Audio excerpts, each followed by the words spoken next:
not very fluent with Urdu, he can speak in Persian or Balochi. Well, Farsi. Oh, Farsi, yes, Persian. Bahram Baloch is from Iran, so he will speak in Farsi, but then he has to translate himself what he has said. I can do that, whatever language I speak in. If I speak in Sindhi, I'll translate it into Urdu, Sindhi, Punjabi, and then English, that everybody understands it. So let's use all the languages which human beings use over the centuries. And I think today, meeting on Balochistan is an important dialogue, basically. It is a start of dialogue. Why we are starting a dialogue today is our friend who is from Karachi, Mujahid Brelvi. I think most of us know, but I'll say just in 30 seconds, his brief introduction. He is a journalist. He works nowadays for CNBC. He started in Indus about 12 years ago, then 7 years ago he shifted to CNBC. He's in CNBC, he's an anchor there. But few years back, he started reading. Because when you are in the TV, you don't read. You're just in front of the TV screen and you speak and everybody listens. So he started reading, and when he started reading, he thought to start writing again. So in last 1 year, he has written 3 books. First was on Jalib. I think most of our friends know Jalib. Then he wrote another book, which was a compile of a book of many articles on Fawzia Wahab, and she died a few months back in June. That book was launched in September here, and a couple of weeks back in Karachi. And in Karachi, there were over 400 people in Press Club, and everybody and anybody, including Chairman Senate to Minister Information and many MNAs and MPs. Including Jamaat Islami. Including Jamaat Islami. So all political parties were there. Zawar Khan sahab, please come forward from there. Then when he revived this book, which he wrote in 1985, first time, 86, 84, 85, 86, sometimes in mid-80s. Because his book before that was Torkham Ki Us Paar, when he visited Afghanistan just after the revolution. Some people call it revolution, some people call it anti-revolution, antithesis, but he went in 1979 into Afghanistan, and when he came back, he wrote a book, Torkham Ki Us Paar, that means on the other side of Torkham. And he has written many books, but most important, he was one of the leading journalists during Ziaul Haq. Can we welcome everybody and then stop, that we can continue our meeting? He was a frontline journalist from 81 to 85. He was the Secretary General of Press Club, first time for 5 years. As you know, in Press Club Karachi, every year there are elections, and I think one of those institutions which always holds election every year. And let me stop here and pause that people can come. And please come on these seats, not on the back seats. Please come in. I know it was a bit difficult for people to come in.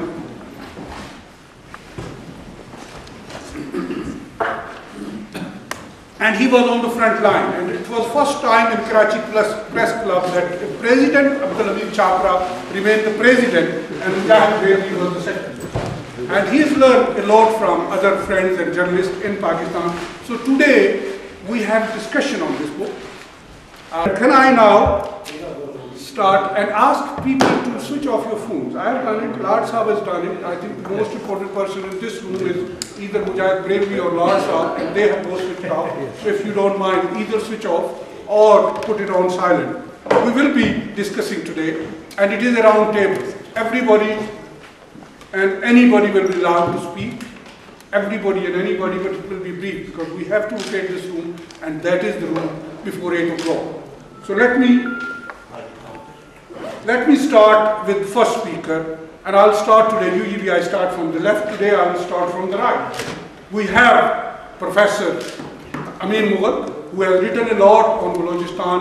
He has worked a lot with the NAB. NAB was National Awami Party. He was an elected joint secretary of NAB in 70s, mid-70s, when he was one of those that there should be no coalition, confrontation in between People's Party and NAB, because it will bring in a lot of difficulties. But we will have another discussion on that. Can I invite Professor Amin Mughal to start with? Ladies and gentlemen. And 5-minute rule, please. I'm not sure whether I should speak in English or Urdu میں بات زیادہ بہتر ہے پاکستان اردو میں اگر بلوچی میں بولتے ہیں تو ٹھیک ہے ورنہ اردو میں انگلش میں چل رہا ہے.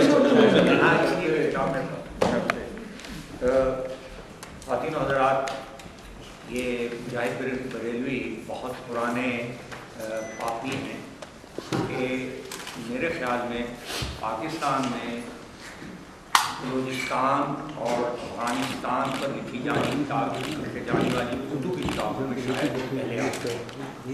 بلوچستان پر پاکستان میں اگر ایک مستند کتاب لکھی گئی تو وہ 1973 کے قریب تھی، جو 3 احمدز نے لکھی تھی، اعجاز احمد، فیروز احمد اور اقبال احمد، فوکس آن بلوچستان.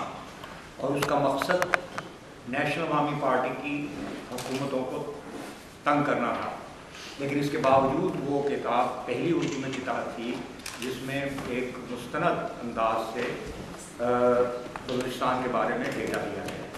لیکن اردو میں لکھی جانے والی کتابوں میں میرے خیال میں مجاہد بریلوی پہلے آدمی تھے جن کا غوث بزنجو کے ساتھ ایک ذاتی تعلق رہا ہے. اور میں اور میرے دوست مجاہد بریلوی ایک بات پر متفق ہیں کہ پاکستان میں غوث بزنجو سے بڑا مدبر ابھی تک پیدا نہیں ہوا. اور یہ ایک ایسی اہم بات ہے جس سے میں اپنی بات کو آگے بڑھانے کی کوشش کروں گا. مجاہد بریلوی نے جیسا کہ بتایا گیا افغانستان کے انقلاب پر لکھی جانے والی کتابوں میں غالباً ان کی کتاب پہلی تھی اور پھر شاید عبداللہ ملک نے لکھی تھی اور احمد سلیم نے. یہ 3 کتابیں اس زمانے کی میں لکھی گئیں. اور پھر بلوچستان پہ بہرحال میرے خیال میں مجاہد بریلوی کی کتاب بھی پہلی، مجاہد بریلوی کی کتاب ہی پہلی کتاب نہیں تھی. اور پھر اس کے بعد انہوں نے غوث بزنجو کے انٹرویو لیا اور اس پر مشتمل ایک کتاب لکھی اور یہ سلسلہ جاری رہا. تو اب اس سارے پس منظر میں دیکھتے ہیں ہم کہ یہ کتاب 1946 میں یا 1946 میں لکھی گئی، 84 میں، اور اس کو اب انہوں نے یہاں پر اس میں اس کو ریوائز کیا ہے. لیکن تعجب کی بات یہ ہے کہ اس کتاب میں جو مسائل اٹھائے گئے وہ آج بھی اسی طرح سے موجود ہیں اور مختلف اصحاب کی جو اس وقت رائے بلوچستان کے بارے میں تھی کم و بیش وہی اس وقت کی صورتحال ہے. اور مجھے ذاتی طور پر اس میں کوئی ایسی بات نظر نہیں آئی کہ جو میں آج محسوس نہ کرتا ہوں جو آج سے 28 سال پہلے یا اتنے سال پہلے. اس کا مطلب یہ ہے کہ بلوچستان کا مسئلہ کبھی ابھی حل نہیں ہوا اور شاید حل ہونے میں وقت لگے گا. اور مجھے یہ بھی یقین نہیں کہ حل ہوگا بھی یا نہیں موجودہ صورتحال میں. یقیناً ہر چیز حل ہو جایا کرتی ہے، ہر صورتحال، لیکن وہ کس انداز سے ہوتی ہے اس پر ہمارا قابو نہیں ہوتا. مسئلے موجود ہوتے ہیں لیکن وہ آگے چلتے ہیں.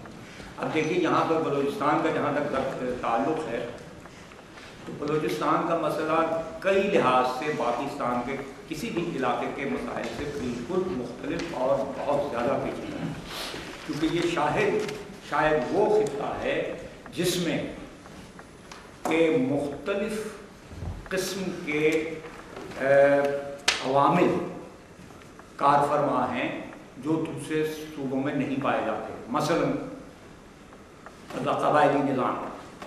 اب قبائلی نظام اپنی اس موجودہ شکل میں موجود ہے یا نہیں جیسا کہ آج سے 25 30 یا 40 سال پہلے تھا اس سے فرق نہیں پڑتا، لیکن قبائلی نظام کسی نہ کسی شکل میں بلوچستان کے مسئلے پر وہ اس کا اثر ہے. اور اگر اس کو بھی آپ دیکھیں تو یہ قبائلی نظام دراصل بلوچستان کی تاریخ کا ایک ایسا بڑا حصہ ہے کہ میں منصر کی حیثیت رکھتا ہے کہ جس کے لیے ہمیں 15ویں صدی میں جانا پڑے گا، جب ناصر خان یا نصیر خان نے بلوچستان کو ایک کنفیڈریسی بنانے کی کوشش کی، اور اس کے بعد چاکر خان نے اس کو 18ویں صدی میں وہی کنفیڈریسی بنائی، جو اپنے طور پر چلتی رہی اپنے تمام مشکلات کے باوجود۔ انگریزوں نے آ کے اس کو سلجھا دیا، اور بلوچستان جیسا کہ آپ جانتے ہیں کہ ایک وہ حصہ تھا جو برٹش بلوچستان، اور دوسرا حصہ جو قلات کے حوالے تھا، اور اس وقت سے اور جو معاہدہ انہوں نے اس وقت بلوچستان خانہ قلات سے کیا، اس کے تحت 1947 میں ان کو خود مختاری مل جانی چاہیے، آزادی مل جانی چاہیے تھی، لیکن انگریز اور پاکستان نے اس کے ساتھ بلوچستان کے اس حصے کے ساتھ جو کیا وہ ہمارے سامنے موجود ہے، اور یہ ایک انتہائی تلخ حقیقت ہے کہ بلوچستان پر حملہ قائد اعظم رحمۃ اللہ علیہ ہی کے زمانے میں یا شاید اس سے کچھ عرصے بعد ہماری پاکستانی فوج نے کیا اور اس کو زبردستی حصہ بنایا۔ اب عام آدمی کی زندگی میں یہ مسئلہ اتنا اہم نہیں ہوتا کہ اس کے حکمران کون ہیں، بلوچستان آزاد ہے یا کسی بڑے ملک کا حصہ ہے۔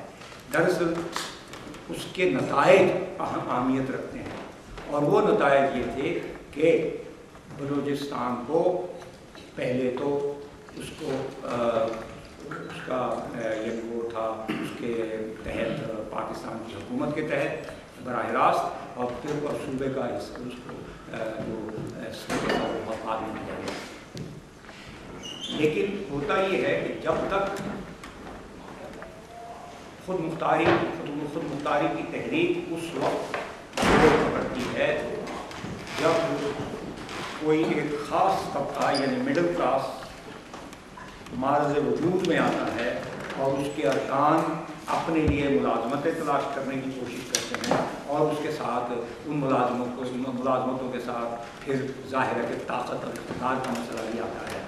بلوچستان میں قوم پرست رہنما شروع سے اس کے لیے جد و جہد کرتے رہے تھے، لیکن وہ چونکہ خود ایک اشرافیہ سے تعلق رکھتے تھے، یعنی سرداروں میں سے تعلق رکھتے تھے، ماں سوا غوث الزنجو کے، جو ایک دانشور ہونے کی حیثیت سے اور ہندوستان کی آزادی کی تحریک کا حصہ ہونے کی وجہ سے اپنے بلوچستان کی بیداری کے لیے کام کرتے تھے۔ لیکن دوسرے لوگ اس لیے کہ چونکہ اپنے علاقے میں وہ معتبر تھے، ان کی خواہش تھی کہ بلوچستان میں ان کو اقتدار ملے۔ پہلے تو ان کو اقتدار سے محروم رکھا گیا، اور اس کے بعد پھر جب جا کے بلوچستان میں مڈل کلاس پیدا ہونی شروع ہوئی، اور وہ مڈل کلاس پیدا ہونے میں بی ایس او کا کردار بہت نمایاں ہے، کیونکہ B S O Baloch students organization نے بلوچستان میں وہ کام کیا جو دوسرے صوبوں میں سیاسی پارٹیاں کرتی رہی ہیں۔ وہ پہلا دانشور طبقہ تھا جو بلوچستان میں نمودار ہوا، اور سیاسی طور پر بہت بیدار تھا، اور سوشلزم سے وہ متاثر تھا۔ چنانچہ اسی طبقے سے پھر نئی مڈل کلاس آئی بلوچستان میں، ان کو یہ احساس ہوا کہ اسلام آباد میں ہمارے ساتھ جو ہو رہا ہے وہ نہیں ہونا چاہیے۔ چنانچہ جب ہم اس تسلسل کو دیکھتے ہیں تاریخی، تو وہ تسلسل آ کے اس وقت کار فرما ہوتا ہے، متاثر کرتا ہے سیاست کو، جب ہم دیکھتے ہیں کہ چھٹی دہائی میں ایوب خان کے زمانے میں ان کے ساتھ بھٹو کے ساتھ کیا ہوا، اور اس کے بعد بھٹو صاحب کے زمانے میں وغیرہ وغیرہ۔ تو اس ساری تفصیل کو جو میں نے بیان کی ہے، اس کا مقصد یہ تھا کہ میں آپ کے سامنے ایک نقطے پر کی وضاحت کروں، اور وہ نقطہ یہ تھا کہ صوبائی خود مختاری کا اور ٹرائبلزم کا آپس میں ایک تعلق، ایسا گہرا تعلق ہے جو کہیں اور دوسرے جگہوں پر نہیں پایا جاتا۔ اب اس کے بعد ایک مرحلہ اور آتا ہے، اور وہ مرحلہ یہ ہے جمہوریت کا۔ میرا ذاتی ایمان یہ ہے کہ اگر ملک کے اندر، ایک کثیر القومی ملک کے اندر جمہوری نظام مستحکم ہو، تو وہاں پر مرکز گریز طاقتیں کمزور پڑتی ہیں، اور جب ملک کے اندر جمہوری نظام کمزور ہو مضبوط ہو تو مرکز گریز طاقت ہیں اس میں کم طاقت پکڑیں گی، یعنی دونوں میں ایک انورس ریلیشن شپ ہوا کرتا ہے۔ چنانچہ آپ یہ دیکھیں گے کہ جب بھی پاکستان میں جمہوری نظام موجود ہوا اس وقت بلوچستان کے لوگوں نے اس میں بڑھ چڑھ کر حصہ لیا، حالانکہ ان کو مرکز سے بہت تکلیفیں ہیں۔ اس کی مثال ہم ہندوستان کی سوسائٹی میں بھی دیکھتے ہیں کہ وہاں پر جمہوریت ایک ایسی ضمانت دیتی ہے سارے ملک کو اکٹھا رکھنے کی، اس کے باوجود کہ وہاں پر مختلف قومیتیں وہاں بھی موجود ہیں اور ایک دوسرے سے لڑتی بھی ہیں، لیکن ان کو یہ امید ہے کہ ہم لڑ کر اپنے حقوق حاصل کر سکتے ہیں، سمجھوتا بازی کر سکتے ہیں، بلیک میل کر سکتے ہیں، لیکن اس کے باوجود وہ آگے چل سکتے ہیں۔ تو اس ساری صورتحال میں ہم نے یہ دیکھا کہ اب اور اس میں ایک چیز جب جمہوریت ہوتی ہے ملک کے اندر تو اس وقت چونکہ اکنامک کلائمیٹ سازگار ہوتی ہے تو لوگوں کا ایک دوسرے علاقے میں جانا ممکن بنتا ہے اور ایک کامن مارکیٹ کی طرف ہم بڑھتے ہیں، اور جب ہم کامن مارکیٹ کی طرف بڑھتے ہیں تو لوگوں کے مادی مفادات ایک دوسرے سے وابستہ ہو جاتے ہیں، جیسا کہ ہم نے دیکھا کہ پختونوں کا مادی مفاد کراچی کے ساتھ وابستہ تھا اور اس کی وجہ سے وہ ان کے ہاں آزادی کی یا علیحدگی کی تحریک کمزور ہوتی پڑتی رہی، اور یہی حال میں سمجھتا ہوں بلوچستان کے بارے میں ہم کہہ سکتے ہیں۔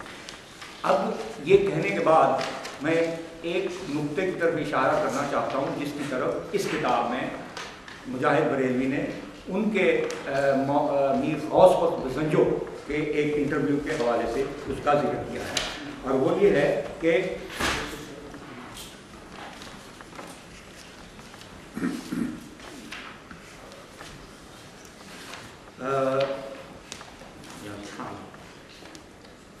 بلوچستان کے عوام کی حقیقت میں اقتصادی وابستگی پاکستان سے نہیں بلکہ گلف یعنی خلیج سے وابستہ ہے۔ ان کی آمدنی کا ذریعہ اب ملک سے باہر ہے، یہی نہیں بلکہ بلوچوں کی ایک بہت بڑی آبادی خلیجی ممالک میں منتقل ہو چکی ہے، انہی کی آمدنی سے یہاں کے بیشتر باقی ماندہ لوگوں کا گزارا ہو رہا ہے۔ سیاسی طور پر بلوچستان کا ملکی حکمرانی میں ویسے بھی کوئی حصہ نہیں، اور وغیرہ وغیرہ۔ اب یہ غوث بخت بزنجو کی یہ بصیرت، میں حیران ہوں کہ انہوں نے اس سے وہ نتیجہ برآمد نہیں کیا، کیوں نہیں کیا کہ جو اس سے برآمد ہو سکتا تھا، اور وہ نتیجہ یہ ہے کہ دراصل بلوچستان دو مادی مفادات کی سمت میں گھسیٹا جا رہا ہے۔ ایک طرف بلوچستان کا مفاد پاکستان کی مشترکہ منڈی کے ساتھ ہے، اور دوسری طرف اس کا مفاد مغرب کی طرف، مڈل ایسٹ کی طرف آپ کہہ لیں یا مکران اور وغیرہ وغیرہ، وہ ایران اور افغانستان اور ان علاقوں سے وابستہ ہے۔ اس لیے وہاں بلوچستان میں پاکستان کے ساتھ وابستگی میں وہ طاقت نہیں آ سکتی جو کہ ایک سندھی کے لیے پاکستان میں رہنے کے لیے موجود ہے، یا فرنٹیئر والے پاکستان میں رہنے کے لیے موجود ہیں۔ اس کی بجائے دراصل بلوچستان والوں کو ایک اور امید نظر آتی ہے اور ان کے مفادات اس طرف ہیں، چنانچہ دو کامن مارکیٹس کی طرف بلوچستان ان میں پھنسا ہوا ہے۔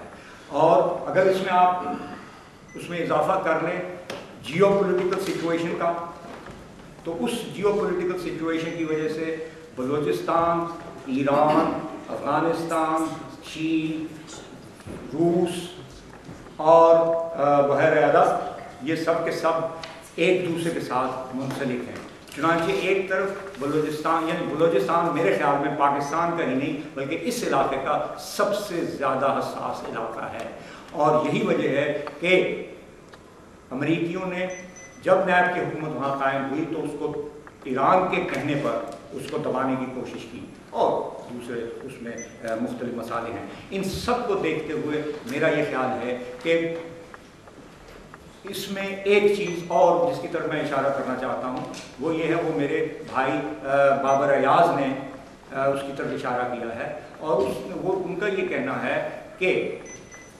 2006 में जो एक जंबो कॉन्स्टिट्यूशनल अमेंडमेंट लाई गई, 18वीं अमेंडमेंट, और उसके अलावा 7वीं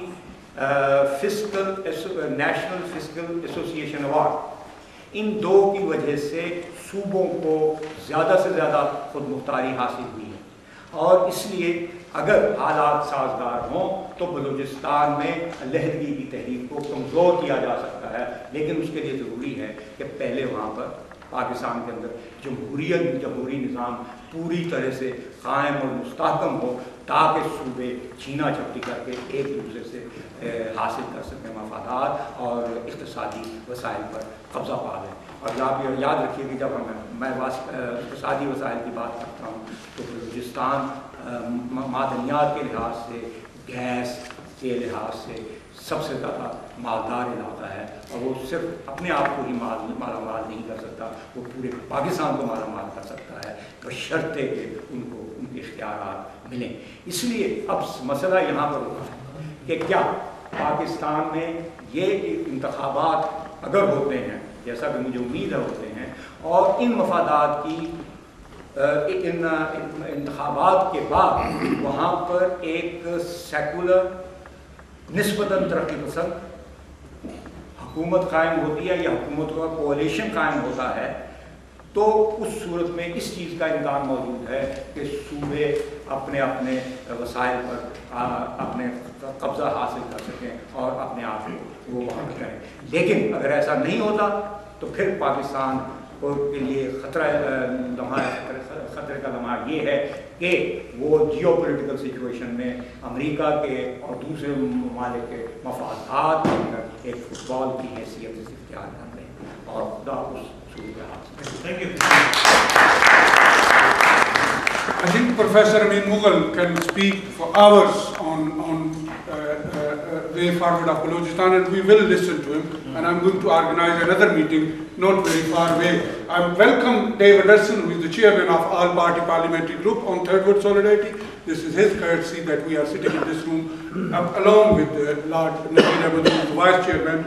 I know he has to go for vote at 7 o'clock, so can I invite him first and then you, or I speak first, and then you can make, So can I now invite our chairman of this evening, and Lord Ahmed, and I'm going to ask speaker on the top table first to speak, and then I will ask other, because I've got a long list of speakers, and I hope all on the top table will speak less than 5 minutes, because they are not all Professor Ahmed. So Lord Ahmed.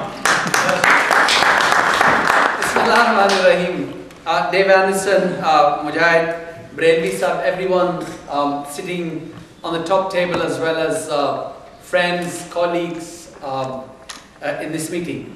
Thank you very much to the Third World Solidarity All-Party Parliamentary Group for organizing this meeting. And I give this credit to Mushtaq Lashari because I tried to organize something on Balochistan, and I was given advice that people will not attend, and maybe because he's a Balochi himself that he's been able to organize this meeting, I don't know, but I'm delighted to see so many Balochi brothers here at this meeting. And yeah, okay, but even for maybe more, but even those, at least you have it, at least you are here. And don't exclude Habib Jan and others who may be living in Karachi, but I can see some faces and I know that they are Balochis and they may have lived. But in any case, even we are discussing this in Parliament. It is good that we are. Let me first of all say thank you very much to Mujahid Brainley Sahab for writing and bringing this book to us and giving us the opportunity to speak about Balochistan. मैं दो चार बातें उर्दू में करना चाहता हूँ. If I am allowed, if I can say something in Urdu. एक तो ये है कि मैं genuinely ये कह रहा हूँ اللہ کو حاضر ناظر رکھ کے یہ کہہ رہا ہوں کہ مجھے بلوچستان اور بلوچستان کے بہنوں بھائیوں اور بچوں سے محبت ہے، اور میرا کوئی نہ تو وہاں پہ پولیٹیکل انٹرسٹ ہے، نہ ہی میرا کوئی فائنینشیل انٹرسٹ ہے، نہ ہی میرا کوئی فیوچر وہاں پہ کسی قسم کا انٹرسٹ ہے. صرف اس لیے میں شاہزین بگٹی صاحب کے ساتھ جیل میں بھی بات کرتا ہوں، خان افقلات صاحب جو ہیں ان کو یہاں پہ وہ میں ہمیشہ عزت اور احترام سے یہاں پہ ریسیو کرتا رہا ہوں. میرے خیال میں خاندان میں جب کوئی بھی ڈسپیوٹ ہوتا ہے یا جھگڑا ہوتا ہے تو وہ خاندان کے اندر رہ کے کرنا چاہیے، وہ حل کر ڈھونڈنا چاہیے، بجائے اس کے کہ ہم باہر اس کا مسائل ڈھونڈنے کی کوشش کریں. میں آپ کو یہ کہنا چاہتا ہوں امریکہ کے کانگریس کے اندر you can get, and I'll say this in English so everybody understands this, you can actually get congressmen for $8,000 or $10,000 in their campaign money. They will come to your meeting and they will advocate your case. And I know the people who have organized the meeting, and the whole of Pakistan press was excited about that. میں یہ کہہ رہا ہوں کہ یہ اگر آپ وہاں تک لے جانا چاہتے ہیں یا کہیں اور، تو وہاں پہ لوگ مل جاتے ہیں آپ کے گھر کے اندر. میری بھی کبھی کبھی اپنے بھائیوں کے ساتھ کوئی اختلاف ہو جائے تو باہر سے لوگ جو ہیں اس کو بڑھانے کی کوشش کرتے ہیں. میں انشاءاللہ اس کو ختم بھی کروں گا بھائی، بہت جلدی جو مس انڈرسٹینڈنگز ہیں اس کو جلدی ختم بھی کروں گا، تاکہ کوئی مس انڈرسٹینڈنگ جب بڑی ہو تو وہاں پہ تیل ڈالنے کے لیے لوگ باہر سے آ جاتے ہیں وہاں پہ. تو یعنی ناانصافیاں پاکستان میں بہت سارے لوگوں کے ساتھ ہوتی ہیں. میں کشمیری ہوں، مجھے پتا ہے. میرے جو نیشنلسٹ کشمیری ہیں وہ آپ کو بتائیں گے کہ ہمیں الیکشن نہیں لڑنے دیتے جب تک ہم پاکستان کے کانسٹیٹیوشن کو مانے نہ، ہم نہیں مانتے ہیں. ٹھیک ہے، میں ان کو بھی کہتا ہوں کہ پاکستان کے اندر رہ کے پاکستان سے محبت کر کے جو بھی کہو میں آپ کے ساتھ ہوں.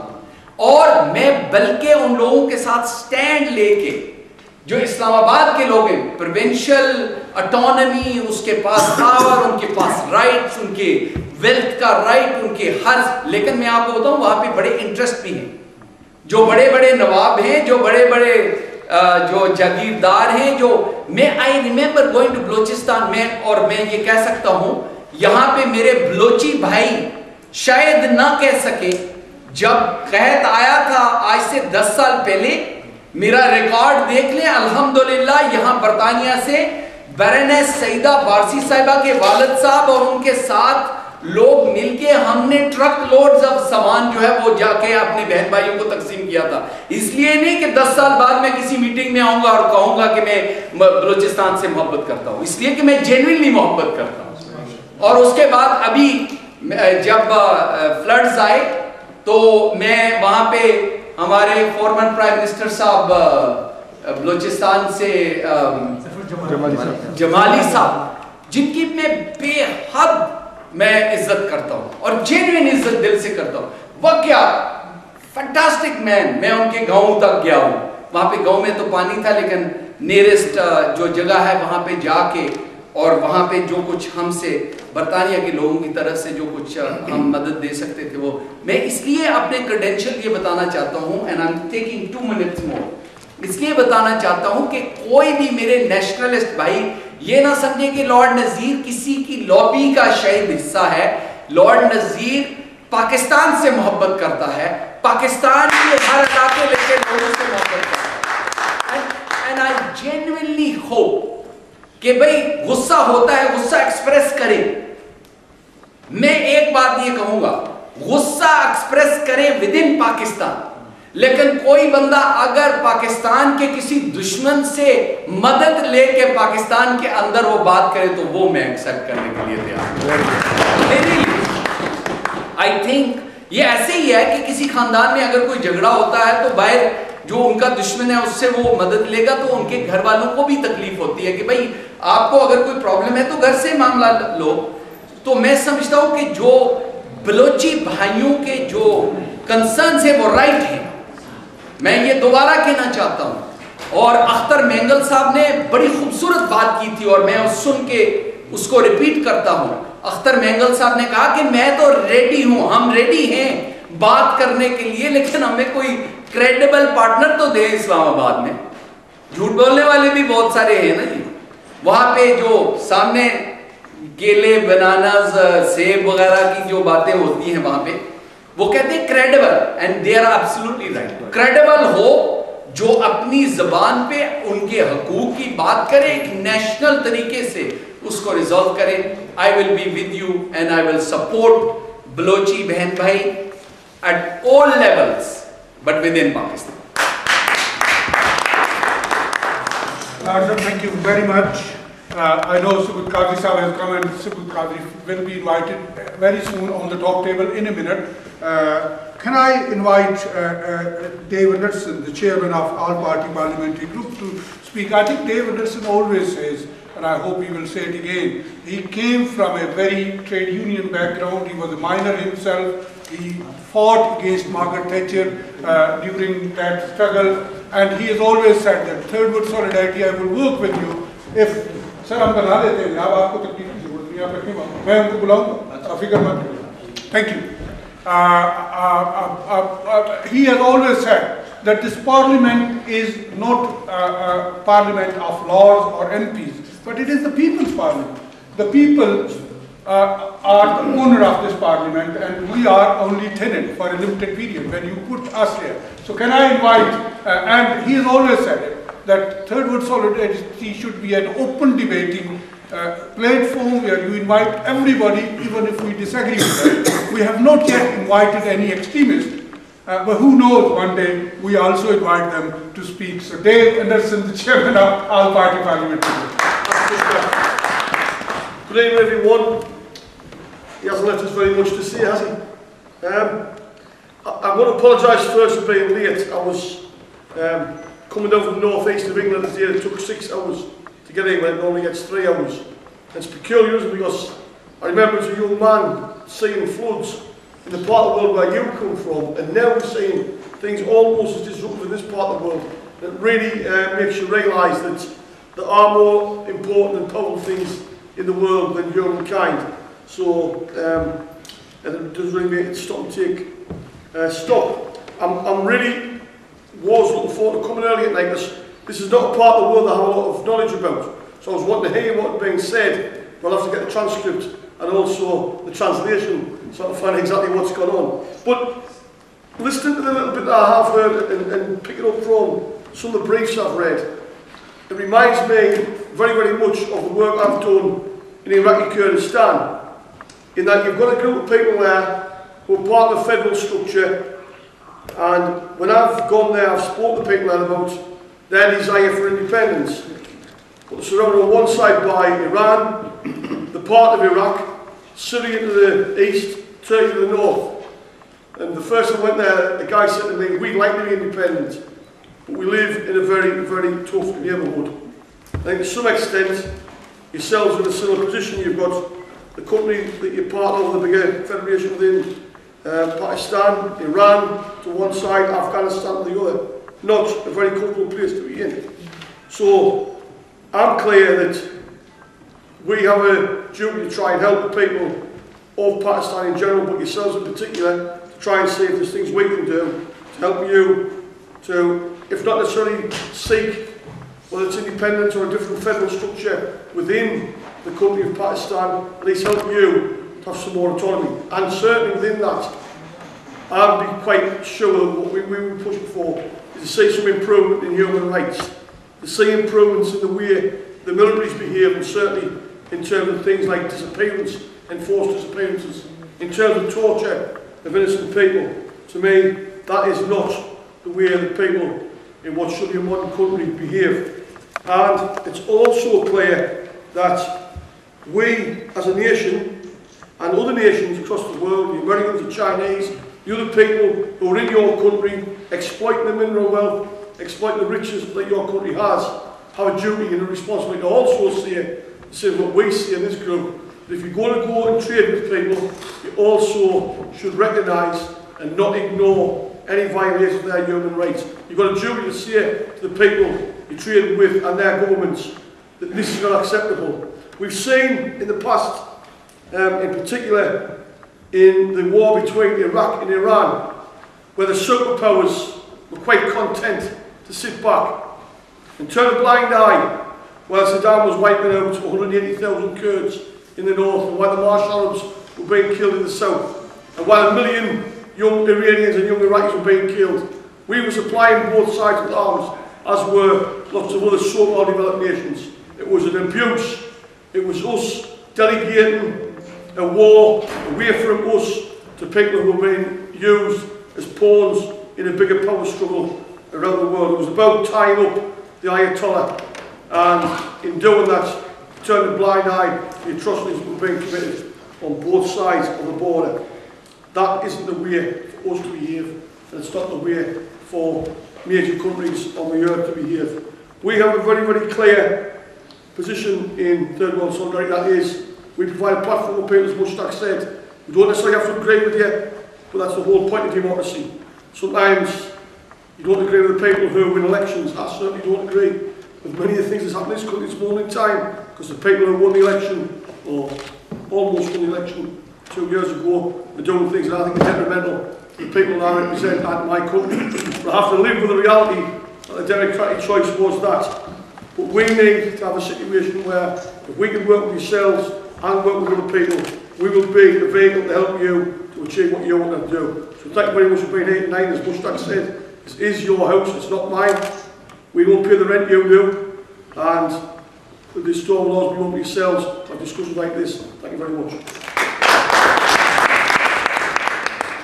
Thank you very much. Can I invite Sibul Qadri Sahab to come on the top table? I've got a chair here, and then I will invite the next speaker. And as I said, I'm going on the top table, and then I'll come back to everybody, because there are. But let me welcome a few other friends. Asif Dar Sahab from Jam, Sabar Sahab is here, and Murtaza Ali Shah. And I know that Murtaza Ali Shah is one who has interviewed most of the Balochi leaders, whether it is in Geneva or whether it is in London, from one end to another. So I welcome him as not a Balochi, but having a knowledge on Balochi people and their struggle, which is happening around the world. I also am expecting Lord Qurban Ahmad, who is very keen to listen to us at some stage, to come and speak. So, Sibul Qadri Sahab, welcome. Sibul Qadri, as everybody knows, is a QC, first QC in this country. So once he settled down, my next speaker has also come from Pakistan, Karachi, and he is one of the old friend of Balochis, not Balochi, but I think he and some of us are honorary Baloch, because we live in other part of the world, but we have great sympathy with the Balochi people, and I know Balochi might say that we are either Karachiist or other part of the world. But can I invite Executive Director of PILER? PILER is Pakistan Institute for Labour, Education and Research, based in Karachi, and he has worked a lot with the people of Balochistan on human rights and other issues. Can I invite Karamat Ali to speak? And I hope he speaks to Thank you very much. While we talk about Balochistan, we are talking about a very unique region in the subcontinent, and therefore some of the, when we look for the way forward, we should look back a little bit. Now, Balochistan is very special in the sense that it was never made a part of British India formally. It remained in treaty arrangements with the British Parliament here and not with the Viceroy in Bombay. So we have to keep that in mind, and that is why and Professor Saab has referred to Mir Ghaus Baksh Bizanjo, and I think we should look at the life and work of Mir Ghaus Baksh Bizanjo to understand what the problem is, and also look at the solutions that he had been presenting in his life, unfortunately always rejected by the establishment in Pakistan, but those solutions are still valid. Now, this is Mir Ghaus Baksh Bizanjo, who spoke on the 15th of August 1947. He is the representative in the lower house of Kalat state, which is a confederation of various tribal sort of regions. He says, we have a distinct culture like Afghanistan and Iran, and if the mere fact that we are Muslims requires us to amalgamate with Pakistan, then Afghanistan and Iran should also be amalgamated with Pakistan. They say we Baluch cannot defend ourselves in the atomic age. Well, are Afghanistan, Iran and even Pakistan capable of defending themselves against the superpowers? If we cannot defend ourselves, a lot of others cannot do so either. They say we must join Pakistan for economic reasons, yet we have minerals, we have petroleum and we have ports. He then went on to say, we don't want to amalgamate with Pakistan. If Pakistan wants to treat us as a sovereign people, we are ready to extend our friendship. But if Pakistan does not do so and forces us to accept this fate, flying in the face of democratic principle, every Baloch will fight for his freedom. Now this was Gospash Bizanjo as a representative, elected representative in the lower house of Kalat state. But then he went to meet with Maulana Abul Kalam Azad, who was the president of Congress party at that time. And since he believed in independence, since he believed in a distinct identity for the Baloch people, he wanted support from others for their bid to maintain their independence. And that Baloch independence was declared one day before Pakistan's independence, and it continued till for 225 days till the beginning of April 1948, when there was an annexation, which is also a big issue amongst the Baloch, because the terms of accession were not really then followed through. But when he went to meet with this great anti-imperialist person called Maulana Abul Kalam Azad, he advised Mr. Bizanjo, and this was, he narrated this to us. I have had the good fortune of working with him from 1979 till his death for 10 years in the Pakistan National Party. And I had also had the privilege of learning a lot from him. A book has been published now, which is translated into English by my colleague Mr. B.M. Kuti, which narrates the Bizanjo's struggle, but most of his experiences remain confined to him and verbally narrated to colleagues. So he came back. Maulana Abul Kalam Azad advised him not to go for independence, be part of Pakistan, and he said, we have fought against colonialism and imperialism for a long time, not to see another day where you will invite another country to come and send their armies, because you on your own will not be able to sustain an independent state. And therefore, I advise you to go and become part of Pakistan, work for a democratic Pakistani state. So he comes back, and Baloch were not part of the 1940 Lahore meeting where the Pakistan resolution was adopted. Only somebody from the Quetta municipality was there, but not anybody from Kalat, because Kalat was not part of the British India. So Bizanjo comes back, he takes up the Lahore resolution and decides to work for a true federal democratic state in Pakistan. Now, I just want to read out to you for reminding you what the 1940 resolution is. Well, it says, this is the resolution passed on the 23rd of March 1940 in Lahore, known as Lahore Resolution. Later it has become Pakistan Resolution. So it said, resolved that it is the considered view of the session of the All India Muslim League that no constitutional plan would be workable in this country or acceptable to the Muslims unless it is designed on the following basic principle, which that geographically contiguous units are demarcated into regions which should be so constituted with such territorial adjustment as may be necessary, that the areas in which Muslims are numerically in a majority as in the northwest, western and eastern zones of India, should be grouped to constitute independent states in which the constituent units shall be autonomous and sovereign.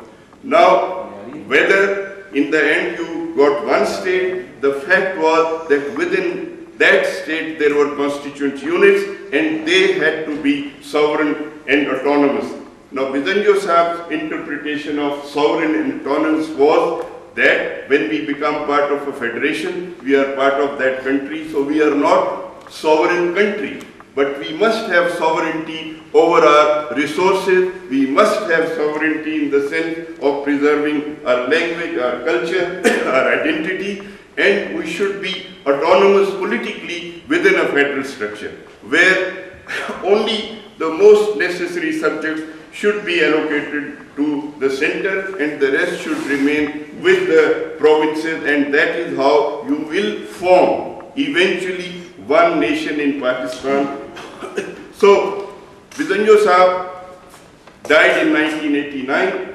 His defeat was engineered by the establishment in the election because he had brought a consensus in the MRD in the form of a declaration on the 2nd of August 1986, which was a declaration on the extent of autonomy that will be enjoyed by provinces within Pakistan. Unfortunately, that declaration was not adhered to in the 1988 election. People's Party did not go in jointly as MRD for the election. Otherwise, MRD would have implemented that declaration and we would have been in a much better position today, not facing any challenges to the very basic structure of the state.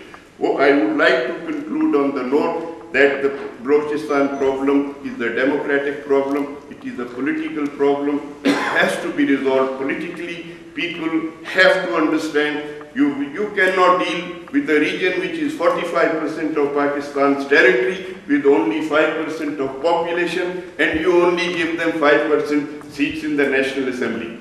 You have to redress this imbalance which is really pulling Pakistan down, where people use population as a tool to subjugate others. So you have to treat all the federating units as equal and establish a democratic, peaceful, non-militarist state. Thank you.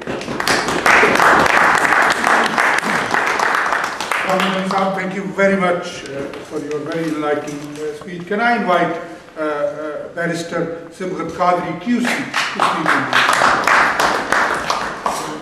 My Lord, Lord and General, ladies and gentlemen, I'm sorry I was late, but in here Lord Nazir speech is always very good, and I'm sure I heard last week things. But I remember 45 years ago, we used to attend meetings here. We used to say, and I used to attend those meetings, East Pakistanis. And I used to remember saying, what did Lord say? Oh, it's all right, but within Pakistan. These Pakistanis were not fighting for Bangladesh. They were fighting for their rights within Pakistan. They were the majority, but we called them traitors. We said, Mujibur Rahman, the traitor, we didn't allow Sohrawardi to be anywhere near. So issue a certificate very quick of traitor, foreign intervention. Today, Rahman Malik talks about Balochistan, foreign intervention. I've got this. Fronted the Constitution to it. East Pakistan was a province of Pakistan, very patriotic people. They were the majority. Today we have Balochistan, which is a majority land. We fought at that time with the majority of Pakistan. Today we are driving people to the benefit of their land. Let's be honest, each of you ask yourself, when the Sui gas was discovered, it was not in Quetta. It was in the smallest village of Punjab. It was in Karachi, it was in Sindh. But Balochistan was deprived. The first time the Sui gas, their gas, came to Balochistan was when the army wanted it in Quetta. So the people of Balochistan, they have been denied for a long time. There have been army action. Ayub Khan did it, Bhutto Saab did it. The only dictator who didn't, unfortunately, I can't condemn him, that was Jawala. But he didn't do it for some reason because he wanted to condemn it. But the fact remains that Balochi people have been deprived of their rights, they have been called traitors, and now it's extraordinary. I thought when I was a young man, we all thought that Pakistan will never have this missing people happens in Banana Republic, in Latin America, in Southern America. Today, we have missing people. The Supreme Court is talking. Today, Supreme Court is saying there is no government in Balochistan. Quite simply. But the federal government ignores it. Supreme Court has declared that this so-called elected government is a joke. 90% elected so-called people are ministers, there is no opposition. When that situation comes, when in democracy there is no opposition, then the people do the opposition outside the hills, in the mountains. If they are elected people join the establishment and don't raise their voice for the people, then the people organize themselves. And let's not pretend Lenin went through the Germany, used the German train, the enemy country, because at that time there was a war between Russia and Germany. When people get fed up, they join the enemy. They take their support, they don't care of patriotism. You can give a lecture of patriotism, but people whose children are being vanished, when an army dictator comes and tells them, this is no more those days. Now a rocket will come, you will not know how it came. Balochi people were warned by Musharraf, and a rocket did come. It did come and it killed Bukti, one of their leaders. I'm sure Lord Nadir Ahmed will accept he was not an enemy of Pakistan. He was governor, he was leader, he supported, he was at one time opposed. But this is the situation of Balochistan. People are outside because they are not heard inside. They are threatened by people who are Rahman Malik. Who is he? When has he struggled for people of Pakistan? That he tells the Balochis, I'll get you. Who are you? You were working all the time in police, FIA, and you are telling the people of Balochistan, the people whose land it is. And Mr. Zardari, why don't you ever go to Balochistan? You are the president of Pakistan. Balochi people will be happy. And you, after all, Mr. Zardari, you are a Balochi. Your father is a Balochi. You should realize it. No. They give a new thing for Balochistan. Some kind of a so many million rupees. People of Balochistan don't need million rupees because that goes to those so-called elected people. They need a voice. As Karamat said, it should be a proper, genuine federation where people of Pakistan, each person, I mean, in America, you know what's happened? It's a joke, but something. People have submitted, states have submitted by signature to the president that we want to separate. What's wrong? Scotland wants to separate. When I say, when Balochi say we want to separate, oh, traitors. You are traitors. Lord Nadir doesn't say to Scottish people, you are traitors. So why do you say to Balochi people? If they want to separate, they are entitled to separate. Right? If the Californian want to separate from federation, they are entitled to separate, but people don't want to separate. If you do justice with them, I'll only simply say, do justice with them, they'll remain in Pakistan. That's why we are here debating, and can I welcome Lord Qurban Hussain. Lord Hussain of Luton is sitting in the audience and he will come and join us later on at some stage to speak as well. Can I next invite Sandra Sethi, and that's why I'm not speaking. She's speaking on behalf of Third World Solidarity, where we stand. Sandra Sethi, a journalist, founder member of Third World Solidarity, and has visited many times Pakistan. Sandra Sethi. very much indeed. I feel that my words perhaps have been preempted by the previous speakers tonight, but I do speak from a little bit of experience, not much, and from my heart. First off, I'd like to refer to an event in August 1947, just prior to Pakistan independence, when a Baluch leader visited a prominent Indian Congress member to discuss Baluch independence. The Baluch leader was advised that Baluchistan was too small of a country with too many tribal leaders to secure its own borders and to exploit its natural resources. Therefore, an international force would have to be invited to do this, advised the Congress Party member. But this he saw as unviable and unhealthy for the South Asian region. As most of you here this evening know, Baluchistan comprises well over 40% of the Pakistan state, and a mere 5% of its population. Baluchistan has a long and noble history, and much like many other parts of the world, has over the centuries endured cycles of independence, conquest, and colonial rule. Baluchistan nowadays is used as a sanctuary for Taliban militants from neighboring Afghanistan. It's a haven for Al-Qaeda operatives. An ongoing insurgency is being waged by Baluch separatists who demand more autonomy and a greater share of the region's vast mineral wealth, understandably. The Pakistan military are anything but squeaky clean. The region is fraught with extrajudicial killings and enforced disappearances, amongst other gross violations of human rights. Added to this disturbing picture is in September were storms which displaced and made homeless 500,000 Baluchistan people.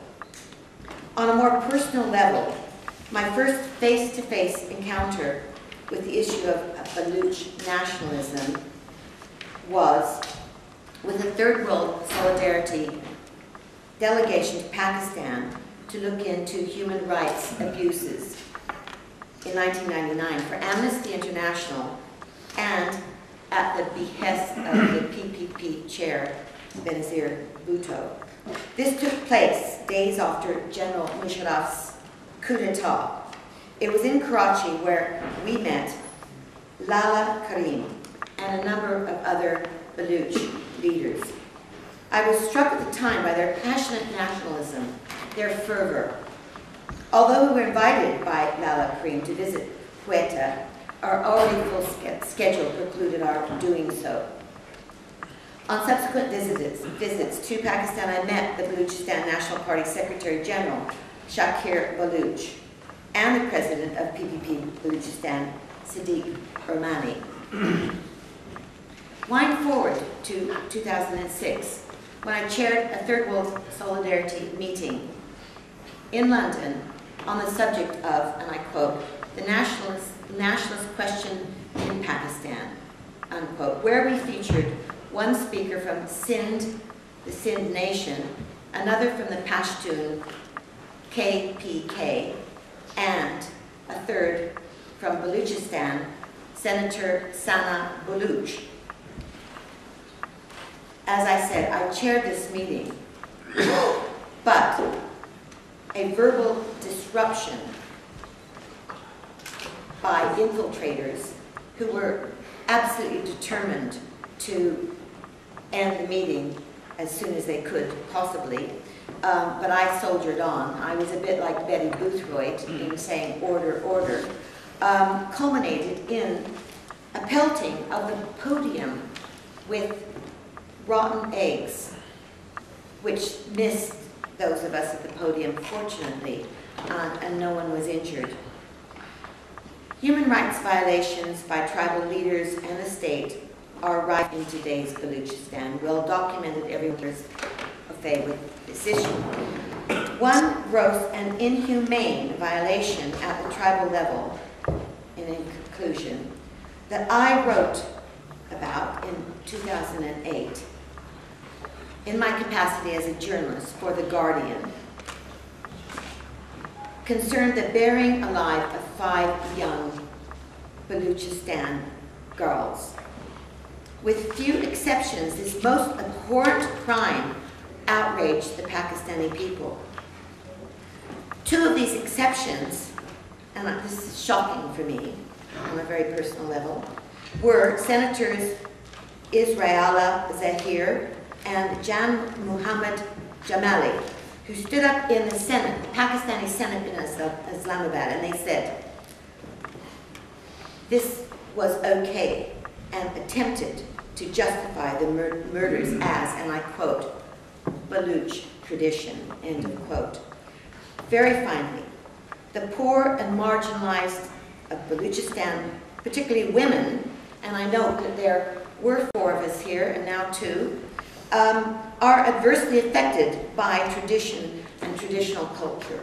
According to Human Rights Watch, these groups, quote, lack assets and opportunities and have no social safety net. During the past 4 decades, Baluchistan has seen an escalation of violence and gross violations of human rights. We at Third World Solidarity want the people of Baluchistan to have greater control over their... He will be with us this evening, and he landed yesterday, who has revived the book he wrote 28 years ago on what is the issue of Balochistan, and it is not what he thinks. He has gathered evidence from Balochi leaders, and unfortunately there are not many Baloch saying, but I hope that this is the first meeting of Third World Solidarity, and we will carry on holding meetings when Baloch can come and they can discuss and debate their issues, not the issues which are being imposed on them or their issues of somebody else sitting somewhere else. So can I invite our friend and guest tonight to everybody, Mujahid Brelvi, to speak on the matter. Thank you, Lashani Saab. कोशिश करूँगा कि 5, 6, 7 minute में गुफ्तगू मुकम्मल कर लूँ। Barrister सिफ़तुल्लाह की तरह इतना अबूर मुझे तकरीर पर नहीं है, इसलिए कोशिश करूँगा कि जो लिखी हुई कुछ बातें कर दूँ।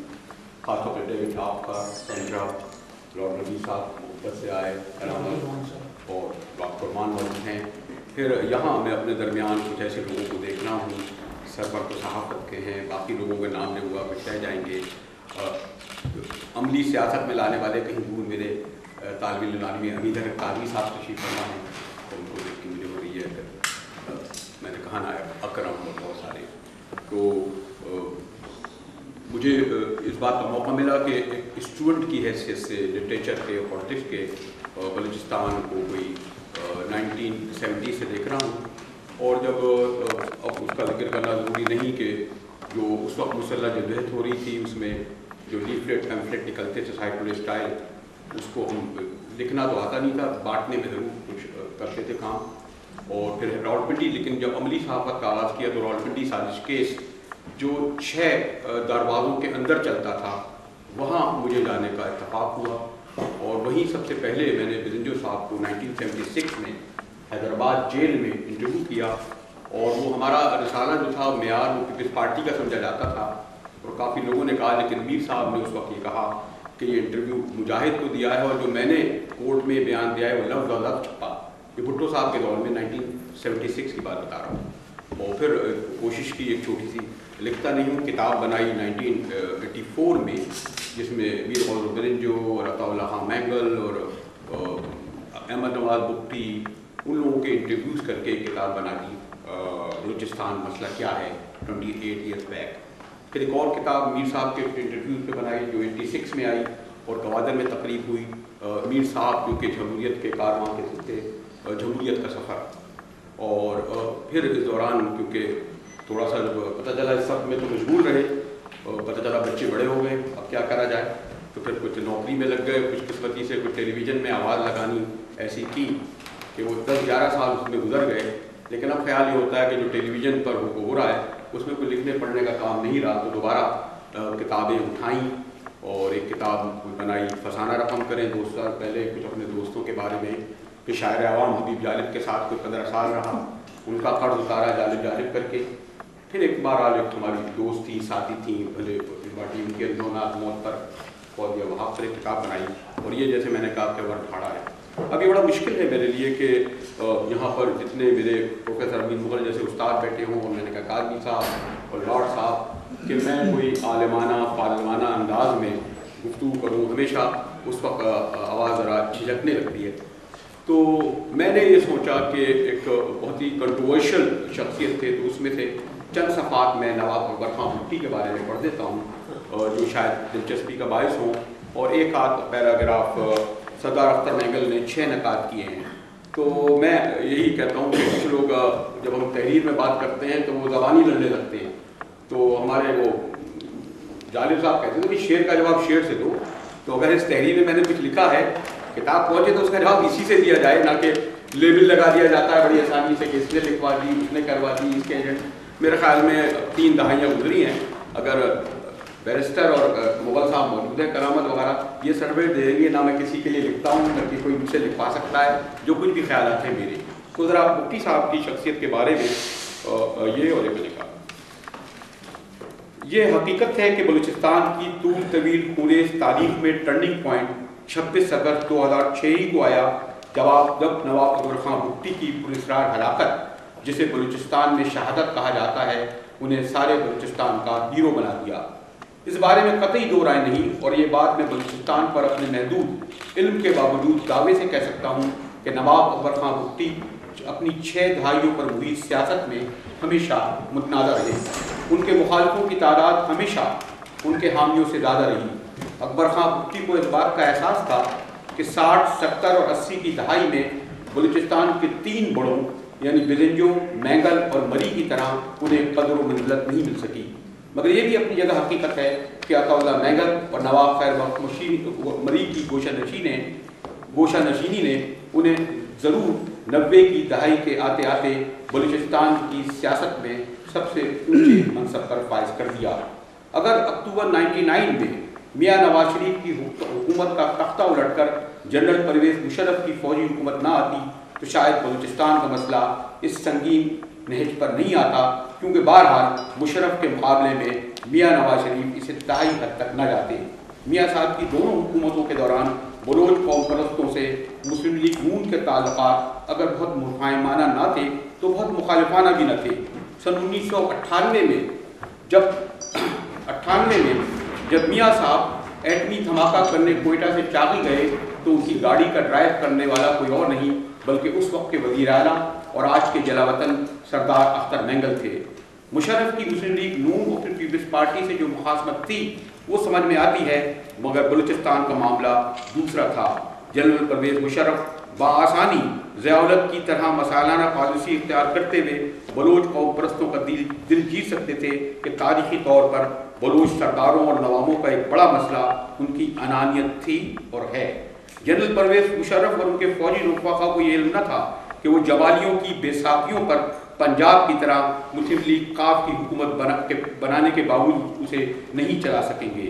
جنرل مشرف یہ حقیقت بھی نہ جان سکے کہ مری، مینگل، بھٹی اور بزنجو کی حامی جماعتوں سے تعلق رکھنے والے حقیقی نمائندے اگر اسلام آباد اور بلوچستان کی پارلیمانی سیاست سے باہر رہے تو پہلے ہی سماجی اور معاشی طور پر محرومیوں کا شکار بلوچوں کے غیظ و غضب میں اضافہ ہی ہوگا. اس دوران ہزاروں کی تعداد میں نوجوان تعلیم یافتہ بلوچوں کی وہ پیڑھی بھی تیار ہو چکی تھی جسے اس بات کا شدت سے احساس تھا کہ انہیں خاص طور پر ملازمتوں سے محروم رکھا ہی گیا ہے، مگر اس کے ساتھ ان کی زمین سے نکلنے والے معدنی ذخائر کی آمدنی سے محروم رکھا گیا ہے. بلا شبہ 2006 کے آس پاس مشرف کی حکومت کے نمائندے کے طور پر جب چودھری شجاعت نے اکبر بھٹی سے مذاکرات کا سلسلہ شروع کیا تو اسے نتیجہ خیز بنایا جا سکتا تھا. جنرل پر 60 تھوڑی اگر تھوڑی سی صلاح سے پڑھا دوں نواب اکبر خان بھٹی کی ایک مگر یہی وہ وقت تھا جب پرویز مشرف پر 2006 میں مری علاقے میں جلسہ کرتے ہیں اور ایک راکٹ میں بال بال بچ جاتے ہیں۔ مشرف اس کی براہ راست ذمہ داری مری بگٹی شدت پسندوں پر ڈالتے ہیں۔ جنرل پرویز مشرف پر اس حملے کے بعد سوئی، کوہلو اور ڈیرہ بگٹی میں فوجی چوکیوں میں اضافہ شروع ہو جاتا ہے۔ اس دوران خبریں آنے لگتی ہیں کہ بگٹی، مری شدت پسند سوئی کی تنصیبات اور فوجی قافلے پر راکٹ بازی کر رہے ہیں۔ اس دوران ایک خونی حملے میں 19 فوجی ہلاک ہوتے ہیں، جس کے جواب میں اکبر بگٹی کی رہائش پر پہلا حملہ ہوتا ہے۔ تمام تر فاصلوں اور رکاوٹوں کے باوجود اس دوران پاپولر الیکٹرانک میڈیا بھی ڈیرہ بگٹی پہنچنا شروع ہو جاتا ہے۔ برسوں سے میڈیا سے دور ذہین و فتین نواب اکبر خان بگٹی کے لیے چینلوں کی اسکرینیں ایک نیا میدان جنگ تھیں۔ اکبر خان بگٹی کا سرخ و سفید چہرہ اپنے پورے جاہو جلال کے ساتھ جب ٹی وی اسکرین پر آتا اور نواب صاحب کی بارو کاٹتی ہوئی زبان اسلام آباد کی سویلین فوجی اسٹیبلشمنٹ کے خلاف چلتی تو ایسا لگتا کہ بلوچستان ایک آتش فشاں کے تھانے پر کھڑا ہے۔ مگر حقیقت یہ تھی کہ اس وقت تک نواب بگٹی کے ساتھ دیگر قبائل تو چھوڑے، خود بگٹیوں کی بھی اتنی تعداد نہیں تھی کہ وہ کوئی لمبی لڑائی کے متحمل ہوتے۔ ڈیرہ بگٹی کو چھوڑنا اکبر خان بگٹی کی ایک جنگی حکمت عملی تھی۔ انہیں یقین تھا کہ مری بگٹی جنکشن پر جب وہ اپنا مورچہ لگائیں گے تو سارا بلوچستان ان کے پیچھے کھڑا ہوگا۔ نواب صاحب ایک بھرپور عظیم الشان زندگی گزار چکے تھے۔ تاریخ سے ادراک رکھنے والے اکبر بگٹی اب ایک ہیرو اور افسانوی کردار کی حیثیت سے بلوچستان کی تاریخ میں خود کو محفوظ دیکھنا چاہتے تھے، زندہ دیکھنا چاہتے تھے، اور جنرل پرویز مشرف نے انہیں یہ موقع فراہم بھی کر دیا۔ 60 اور 70 کی دہائی کی گوریلا تنظیمیں بلوچستان کی سیاست میں کبھی کا قصہ پارینہ بن چکی تھیں۔ مری بگٹی اور میگل خاندان کے نوجوان جو اس دوران جدید تعلیم، جدید لباس سے آراستہ ہو کر کب کے ہتھیاروں کو اپنے شوکیسوں میں سجا چکے تھے، یہ سب کچھ بڑی دلچسپی سے دیکھ رہے تھے۔ ان کے بزرگوں نے بہرحال اتنا ضرور پڑھایا اور سکھایا تھا کہ اپنے قبیلے کی آن بان بلکہ باہر کی دنیا کے لیے بھی انہیں اپنے آبا کا وارث ثابت کرنے کے لیے ہمہ وقت نہ صرف ہتھیاروں کو ہاتھ میں رکھنا ہوگا بلکہ وقت آنے پر انہیں استعمال کرنے کے لیے تیار بھی رہنا ہوگا۔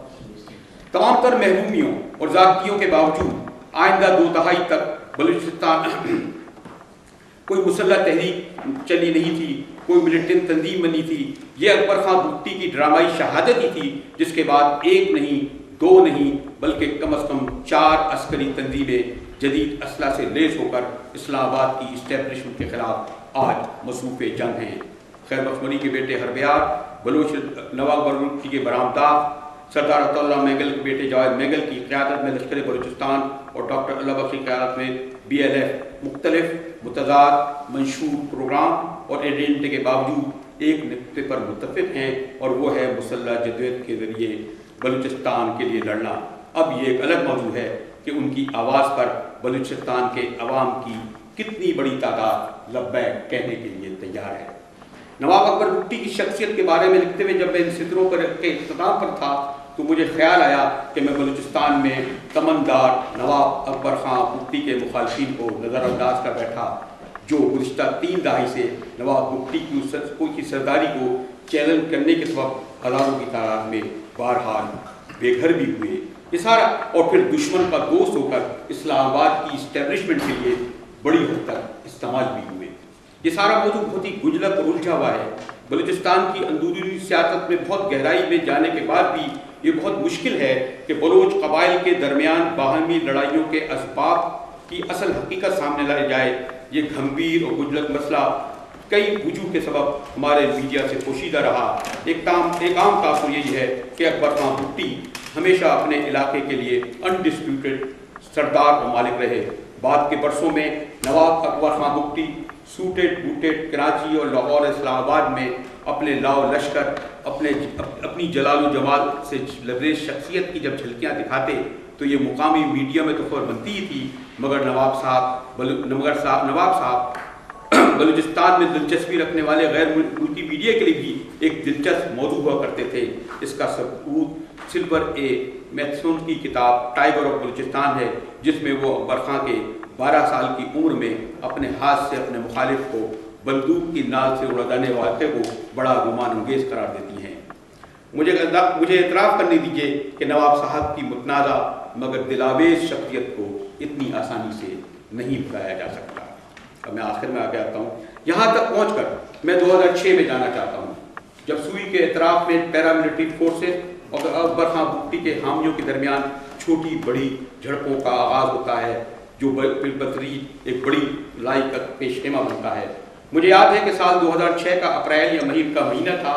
मुझ समीप कुछ सहाफ़ियों के ग्रुप से मुलाकात के मुझे याद है कि साल 2006 का अप्रैल या मई का महीना था, जब मुझ समीप सहाफ़ियों के ग्रुप से मुलाकात के दौरान बलूचिस्तान की सूरत के हवाले से जनरल परवेज़ मुशर्रफ ने इंतहाई हुर्राई भी आवाज़ में कहा था, नवाब ने मेरे जवान जब मारे हैं, मैं उसके घर जाकर उसे मारूंगा। कुछ दिनों बाद नवाब बुगटी के आबाई घर पर हमला होता है, जिससे चंद जानें ज़ाय होती हैं, घर का बड़ा हिस्सा तबाह हो जाता है। जनरल मुशर्रफ के कमांडो कोई दूसरा हमला करते हैं। नवाब साहब एक दिन खामोशी से अपने डेरे को हमेशा के लिए खुदाफिज कहते हुए मरी बुगटी जंक्शन पर वाक़या एक पहाड़ी दर्रे तातारी में पनाह लेते हैं। इस दौरान एक और बड़ा वाक़या सानिया होता है, जिसे नज़ारअंदाज करना मुमकिन नहीं, मगर जिसकी तफसील में जाने से इसलिए गुरेज करूँगा कि उसका ताल्लुक़ एक खातून से है। नेशनल पार्टी के सदर डॉक्टर मालिक बलोच, जो अकबर बुगटी पर हमले के बाद इज़हार हमदर्दी करने जाते हैं, मुझे बताते हैं कि हमने भी चौधरी शुजात के फार्मूले की बात कुछ सुनी थी। ये भी मालूम हुआ कि नवाब अकबर खां इस पर मुत्तफिक हो गए थे, मगर जनरल परवेज़ मुशर्रफ के गिर्द हॉक्स उसे रद्द कर देते हैं और फिर 26 अगस्त 2000 की शाम कई हफ्तों से मैसूर नवाब अकबर खां बुगटी की पनाहगाह पर एक खूंरेज़ तसादुम होता है, जिसमें नवाब अकबर खां बुगटी अपनी जान से हाथ धो बैठे। बलूचिस्तान अब क्या होगा? बहरहाल ये सवाल अपनी जगह हकीकत है कि बहरहाल ये सवाल अपनी जगह है कि बाहर बैठी गोरीला क़यादत बलूचिस्तान के अंदर जो शोर बर्पा किए हुए है, क्या इसके लिए किसी बैरून मुल्क से माली और अस्करी इमदाद मिल रही है? इस बारे में अब तक कोई ठोस सबूत सामने नहीं आ सके, बल्कि इस्लामाबाद की हुकूमत खुद उन्हें मुलाकात की दावत दे चुकी है।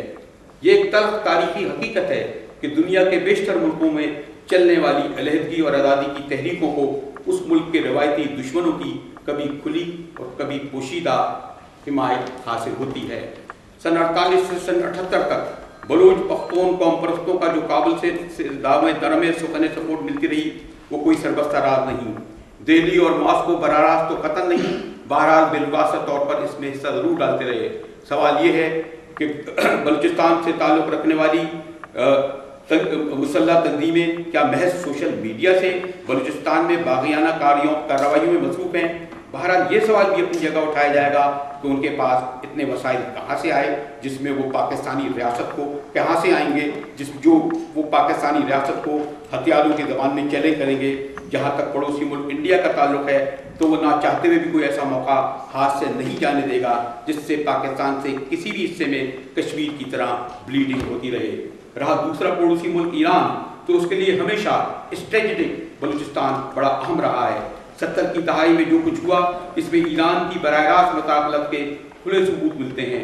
यूँ ईरान अगर अमलन अलहदगी और आज़ादी की हौसलाएँ ना भी करे, तो वो भी मुस्तकबिल में अपने किरदार से मुकम्मल तौर पर दस्तबरदार नहीं होगा।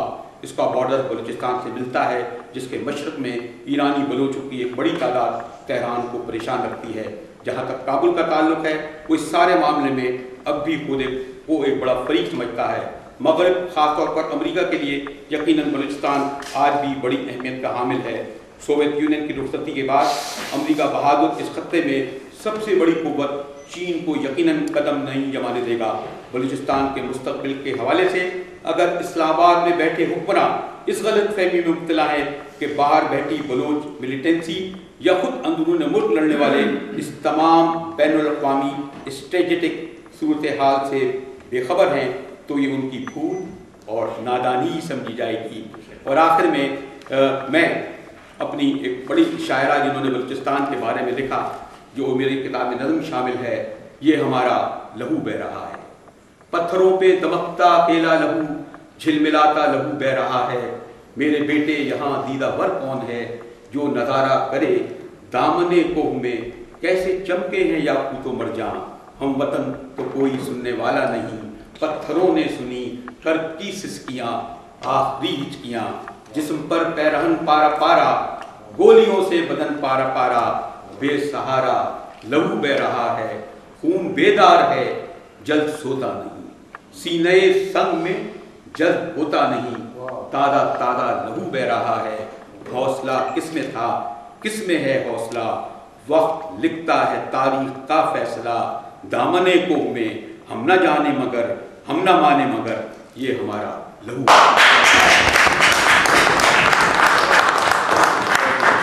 This poem was of Famida Riaz. I don't think there is a water, but I've got some water in my bag. So if you allow, Lord Kuban, so please come on the top table. Please, Lord Kuban.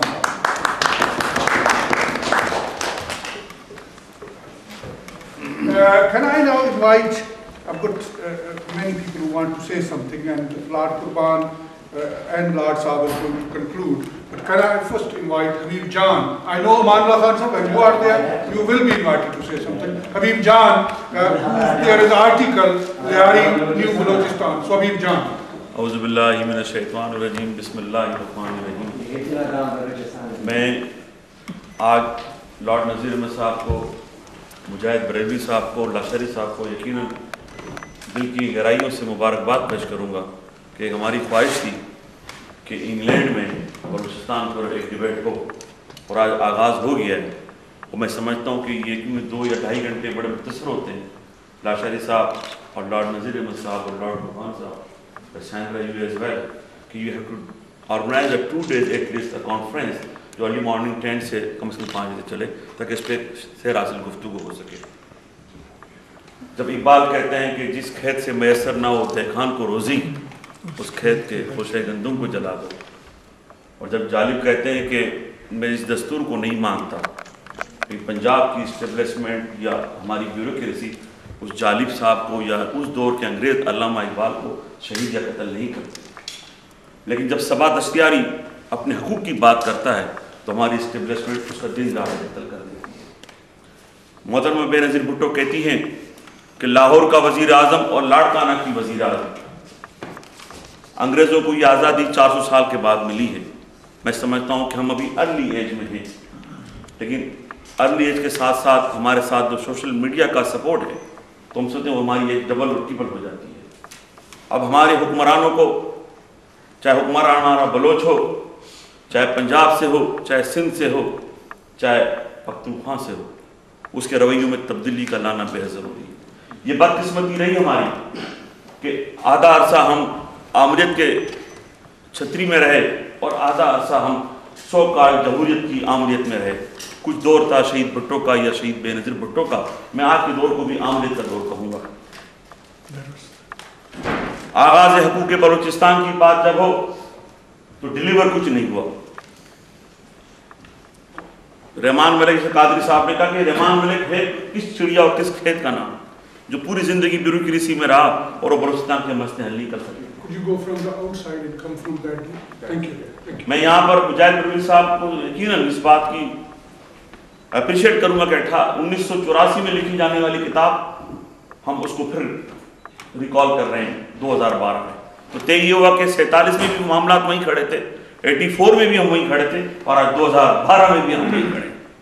Akbar Bugti जो हल्फ उठाता है कि पाकिस्तान की सालमियत का और तहफ़्फ़ुज़ का, as a governor, as a federal minister, as a chief minister, उसे हमारे एस्टेब्लिशमेंट शहीद कर देती है। जब अमेरिकन अटैक करते हैं, हमारे सिपाही, हमारे फौजी शहीद होते हैं, तो वहाँ तो हम माफ़ी तलाफ़ी की बात करते हैं। अगर बुगटी के कुछ नादान लोगों ने या कुछ उन हुर्रियत पसंदों ने अगर पाक फौज का नुकसान किया था तो बात उस पर टेबल टॉक पे जब की जा सकती थी, लेकिन बुगटी को तो कादरी साहब ने सही कहा, मैंने सेड मिस्टर मुशर्रफ जो यहाँ तबले और सारंगियाँ बजा रहा है कि ऐसी ऐसी जगह से मारूंगा जहाँ से तुम्हारा तस्वुर भी नहीं होगा। तुमने मार के देखा, तुमने याह्या खान की तरह वही किया जो तुमने किया। आज तुम यहाँ अपने अजमेर के फ्रेड में शाम की महफिलें सजाते हो और बलूचिस्तान का तुमने बेड़ा गर्क करके रख दिया। और तुम में इतनी अखलाकी हिम्मत और जरूरत भी नहीं कि तुम आज उन बहते बलूचों से माफी मांगो। बलूचिस्तान भी 2 हिस्सों में बटा हुआ है। एक तरफ पॉलिटिकल लोग हैं जो प्रो पाकिस्तान है, एक तरफ पढ़े लिखे बलूच हैं जो एंटी पाकिस्तान। इन्हें एंटी किसने बनाया? आज मैं लियारी में रहता हूं, आज रहमान मलिक हम पे भी केस बनाता है एक नहीं, दो नहीं, सैकड़ों की तादाद में। फिर कहता है कि जी आज प्रोग्राम में करा था जी, मैं कुछ कालाधन तंजीमें दहशतगर्दी छोड़ देगी तो मैंने फैसला किया केस वापस ले लूंगा। तुम होते कौन हो केस लगाने वाले और लेने वाले? जब तुम्हारा मन आए तुम कह दो कि ये दहशतगर्द है, जब तुम्हारा मन आए तुम कह दो ये इनोसेंट। शर्मिंदगी नहीं रखो अपने दिल में। अताउल्लाह मेंगल, जैसे आपने कहा कि जब नवाज शरीफ वज़ीर आज़म की जब गाड़ी चलाता है, 6 नुकात की बात करता है, तो तुम कहते हो कि तुम दहशतगर्द हो या मुल्क दुश्मन हो वगैरह वगैरह। आज बलूचिस्तान में गैस भी है और रिकॉर्डिंग का मंसूबा भी है। लोग कहते हैं कि स्विट्जरलैंड से ज़्यादा खुशहाल हो सकता है बलूचिस्तान। बलूचिस्तान की गैस जब निकली थी, वो जो फैसलाबाद जा रही थी, लाहौर जा रही थी, तो बलूच के लोगों ने ये माजरत दिल में नहीं रखी थी कि साड़ी गैस का क्या हुआ। उन्होंने देखा कि आज नहीं कल मिल जाएगी, कल नहीं परसों मिल जाएगी, और रिकॉर्डिंग का मंसूबा पाकिस्तान का अपना मंसूबा है। तो खुदा के वास्ते लॉर्ड साहब आपकी आवाज़ बढ़ी, आपकी आवाज़ बढ़ी। बलोच में दहशतगर्द थे कि जिन लोगों ने खानों कलात साहब ने यहाँ आना था, कोई मजबूरी से नहीं आ सके, अपनी रियासतें अपनी जागीरें पाकिस्तान के साथ तलाक कर लिया, वो किरदार कैसे हो गए। अब मैं बात करूँगा थोड़ी सी लियारी पर भी, किताब में से जिक्र माजरत के साथ, टाइम भी हो गया है। हमने लियारी में भी बलोच रहता है और पंजाब में भी बलोच रहता है, सरहद पख्तूनख्वा में भी रहता है और कराची में भी रहता है। 6 से 7 करोड़ की आबादी है बलोचों की, जो मुख्तलिफ पाकिस्तान के इलाकों में रहते हैं। पंजाब का बलोच जैसे लियाकत बलोच बहुत बड़ी पार्टी के सेक्रेटरी जनरल भी है, मुजाहिद साहब जिसके चश्मदीद गवाह है। और लॉर्ड नजीर साहब को ये बड़ा क्रेडिट है कि उन्होंने लियारी के बलोचों पे हाथ रखा और फ्रेंड्स ऑफ लियारी इंटरनेशनल पर सरपरस्ती की। आप बताएं रहमान वाले साहब, हमने पिछले दिनों इकबाल अदर की फातिया में आप भी थे लाशारी साहब, हमने कहा था एमकेएम के लोगों के आओ, हमसे गलती हो गई हमारे बुजुर्गों से, मैं अपने बुजुर्गों को लान तान नहीं करूंगा कि तुमने इन माजरों को या उर्दू बोलने वालों को वेलकम क्यों किया। क्योंकि पाकिस्तान जब बन रहा था सब अपने दिल के दरवाजे खोल के बैठे हुए थे, चाहे बलूचिस्तान का बुख्ती हो, चाहे लियारी का अल्लाह बख्श हो, चाहे पंजाब का कोई खुदा बख्श हो। गलतियां हो गई हमसे, हमारे बुजुर्गों से। मैं पूछता हूं कि ओल्ड सिटी एरिया जिसने भी कराची देखा है, पुरानी बिल्डिंगें थी, 300-300 साल पुरानी बिल्डिंग है। आगरा ताज, सोल्जर बाजार और गार्डन के बंगले थे। किसी बलोच ने, किसी पख्तून ने, किसी सिंधी ने, लियारी के पुराने ने उन पे कब्जा करके अपने नाम का बंगला बिल्डिंग ही बनाई। हमने तो उनको पुरानी बिल्डिंगें और पुराने बंगले उनके हवाले कर दिए कि बाबा आप आए, आपने बड़ी कुर्बानियां दी। एक कुआं है कराची में बड़ा, जिस तरह आप जमजम कभी नहीं सूखेगा, मुझे यकीन है सर कराची भी कभी नहीं सूखेगा इंशाअल्लाह। 8 बजे खत्म करना। चंद पार्टियों का झगड़ा है। हमने कहा था अल्ताफ हुसैन के नुमाइंदों को, सलीम शहजाद और मोहम्मद अनवर को, कि भाई साहब हमसे गलती हो गई, हम डरते हैं आपसे, आप बोरी में डाल देते हो, मुझ पर हमले हुए 6-6। हमने कहा फिर भी हम आपसे मोहब्बत का हाथ आगे बढ़ाते, लेकिन हम दुआ लिखते रहे, वो दगा पढ़ते रहे। उन्होंने फिर जाते जाते हमें कहा कि आप दहशतगर्द हो। नो प्रॉब्लम, जब कोई हमारी चारपाई के नीचे आग लगाएगा लाशारी साहब, तो कसम खुदा की उसकी चारपाई के नीचे भी हम खजाने नहीं रहने देंगे, हम भी आग लगाएंगे। हम आज भी कहते हैं कि कराची का मसला टेबल टॉक से हल करो। और आर्मी चीफ ने अपने मसले में तो चीफ जस्टिस को डंडा कर दिया, मीडिया को बुरा भला कह दिया, लेकिन कराची के मसले पे कहते हैं ऑपरेशन की जरूरत नहीं है। हम भी कहते हैं ऑपरेशन की जरूरत नहीं है, आओ लेट्स कम ऑन टेबल। और अगर पठान का जो हिस्सा है, बलोच का जो हिस्सा है, हमने कोई तहरीक भी चलाई लाड साहब कि कराची से उर्दू बोलने वालों को निकालो। सिद्दीकी, रिजवी, जैदी सब हमारे 200 भाई थे, हमने स्कूल में साथ पढ़ी थी।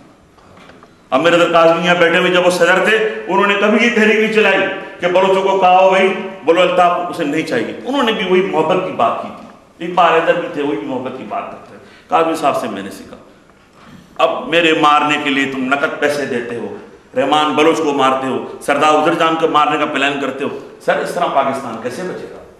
मैं आर्मी चीफ से कहता हूं ऑपरेशन ना करो, बिल्कुल हम भी खिलाफ हैं। 15,000 उर्दू बोलने वाले लोगों को हमने नहीं मारा। मुत्तहिदा कहती है कि हमें भी दुख है, तुम्हें आर्मी ऑपरेशन के जरिए मारा गया था, तो फिर हम बलोचों को क्यों मारते हो, पख्तूनों को क्यों मारते हो, सिद्धी को क्यों मारते हो। तुमने आर्मी चीफ जनरल मुशर्रफ से तो हाथ मिलाया, उससे 15,000 के कत्ल का बदला या माफी की तलाफी की तो बात नहीं। बातें बहुत थी, मैं माजरत के साथ मुजाहिद साहब मैं यकीन दिलाता हूँ आपको, बलूचिस्तान का बलोच हो या लियारी का बलोच हो, सब पाकिस्तान से वफादार थे, वफादार हैं। लेकिन ये जो वसाइल की तकसीम जो गलत होने लगी है कि मेरा साथ का पॉलिटिकल आदमी हो या मेरे साथ का कोई ऐसा बंदा हो जो रातों रात मिलियनर बन जाए और लियारी का बलोच स्कूल की छत को भी तरसे, बलूचिस्तान का बलोच स्कूल अभी मीलों दूर जाए उसको पानी भी ना मिले, फिर आप कैसी बस्ती आबाद कर रहे हो? फिर वो रहमान मलिक हर बात पे तुम कहते हो कि तू क्या है, तुम ही बताओ, ये अंदाज है गुफ्तगू का। बार नाम लेते हैं, he's not that important। हर बात में Thank you, हबीब जान साहब। मैं लाशरी साहब, मैं आपको फिर मुबारकबाद दूंगा, बहुत बातें थी, कुछ रह गया तो मैं अपने दोस्तों को यकीन दिलाता हूँ कि हम पाकिस्तान के हामी हैं, उसके वफादार हैं। पाकिस्तान जिंदाबाद। Thank you very much. Last one, Hussain Saab, and I hope you will be very brief because 8 o'clock was our time. Yes, thank you very much. My apologies for being late here.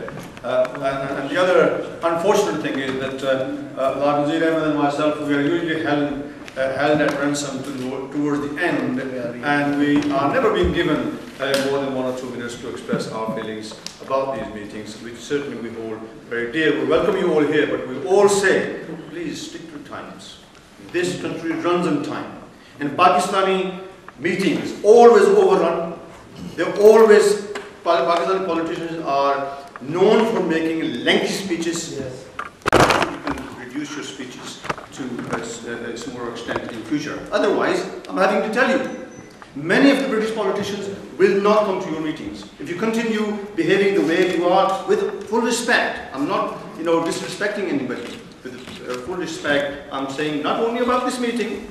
I've been in plenty of meetings that Lord Nazir Ahmed keeps organizing, because I'm not tuned into that mode yet. But nevertheless, let me tell you that we will have to cut these timings and have structured meetings, and of course let everybody who needs to be speaking to speak at those meetings very briefly. Now, with regard to Balochistan, I have to say, I, like many others, left Pakistan some 40-45 years ago. I don't know much about Pakistan, Balochistan particularly, I've never been there. But I know a little bit about Balochistan. It is part of the Federation, it's part of Pakistan's geography, and it is a very important province of Pakistan. Now, I know there are inequalities, there are problems, and the problems are people, those who are working class, ordinary people. Whether they are in Sindh, whether they are in Balochistan, whether they are in Pakhtunkhwa or in Punjab. Military dictatorship has always reduced people's rights. They are the ones who to blame for many of the problems that exist in those provinces. And I have to say that in Balochistan, particularly in the recent years, there is international interest in Balochistan, and we are fully aware of that. Let me say, when the international community, and this is where the double standard of the West comes very openly and very clear, when it suits the West, and I am a Western politician, I am part of this House, I am a member of the House of Lords, and I'm saying this here in the Lords and outside. It is double standards of the Western countries that we can see very clearly in many parts of the world. If it comes to South Sudan, if it comes to East Timor, the right of the people comes first. And they need to decide about their future very quickly. And when it comes to places like Kashmir, Palestine, what happens then? I have to say, to my Baluch brothers, I know about inequalities that exist. But for them, I have to say that your own feudal lords are a lot to blame for as well. Oh yes. I remember, I spoke to somebody many years ago who was part of the Tehreek-e-Istiqlal at that time when the Chief Air Marshal Asir Khan was the president of that party, many years ago. And this person represented his party and went to Quetta, and he told me, and they went to negotiate with some tribal leaders there. He said, from the evening till 2 o'clock at night, the feudal lord that they were talking to, every other second he was talking about the rights of the Balochi people, the rights of the Balochi people. And 2 o'clock, we never came to any conclusion, and when the meeting finished, and he said when we drove off his palace, and the landscape in open sky, there were literally thousands of people laying on the ground. He said, he asked the driver, who are these people? He said, these are the Balochis that he was talking about. These are his slaves. Now, if he is not giving the rights to his own people, but he keeps talking about the right of his people, that's the hypocrisy of those feudal lords, I have to say. It is not, in my opinion, I have to say the Federation is to blame as well. I'm not saying that Islamabad is, all innocent, but your own feudal lords have to take some blame of the situation in Balochistan as well.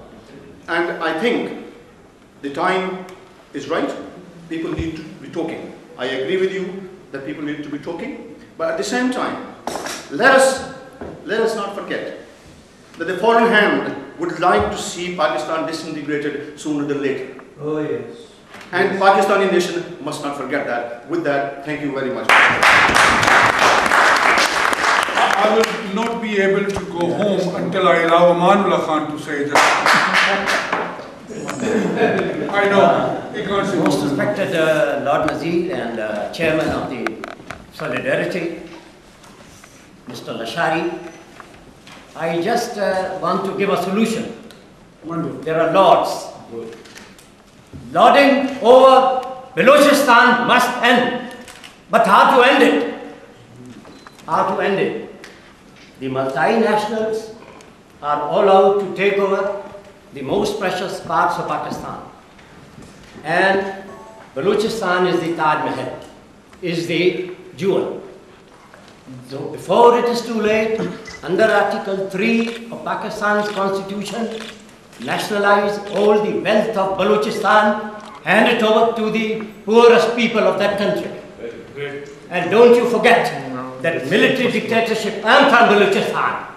Shumachizane Balochistan. Sardar Noroz Khan was killed by military dictatorship. Hassan Nasser was killed by military dictatorship. Zulfikar Ali Bhutto was killed by military dictatorship.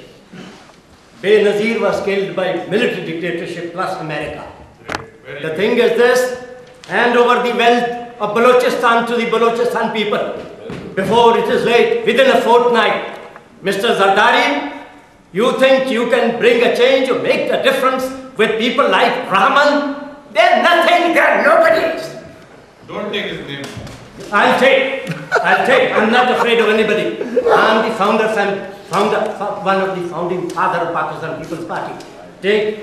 Don't, otherwise you will be wasting Balochistan under Article 3 of Pakistan Constitution. Give back the national wealth of Balochistan. Thank you very much.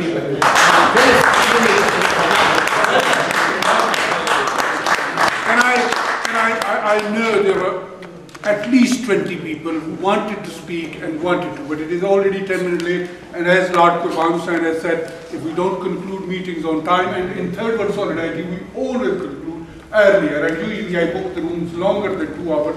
Today, because I had only support of one MP, which you saw, so we don't want him to be banned, that he can't book rooms. Can I just thank Asif Dar Saab, Muhammad Sarwar Saab, UK Times, these all media people who are here, Murtaza Shah Sahab, as I mentioned already, 786, Raja Faiz, and also Tanveer Zaman Sahab, Sheikh Javed Rahman Sahab, Dr. Javed Sheikh Sahab, Abdul Razak Sajid Sahab, thank you very much, he's a charity worker, Abid Kazmi Sahab, Shahid Dastgir Khan Sahab, Asim Shah Sahab, and everybody in this room, including Akram Qaim Khani Sahab. Mujahid is here for next few days. Tomorrow we are going to Bradford, but on Friday and Saturday he's back in London. I hope you will pick up the book, you will read it, but let me ask Lard Sahab to conclude, but can I say that we are not very proud of our history in Balochistan? Human rights violations have been happening.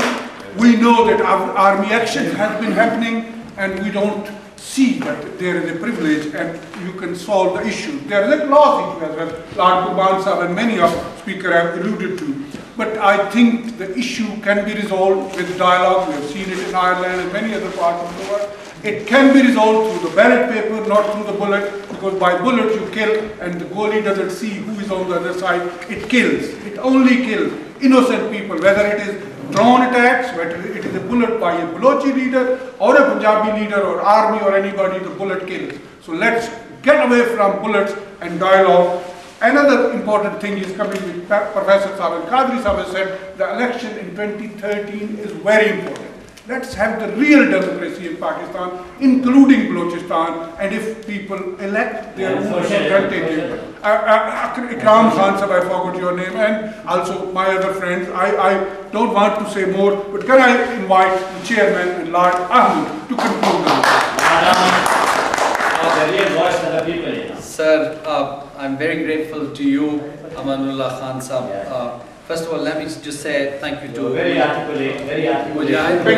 Mujahid Brelvi Sahib for providing us the opportunity really to discuss Balochistan, Lashari Sahib for organizing the meeting.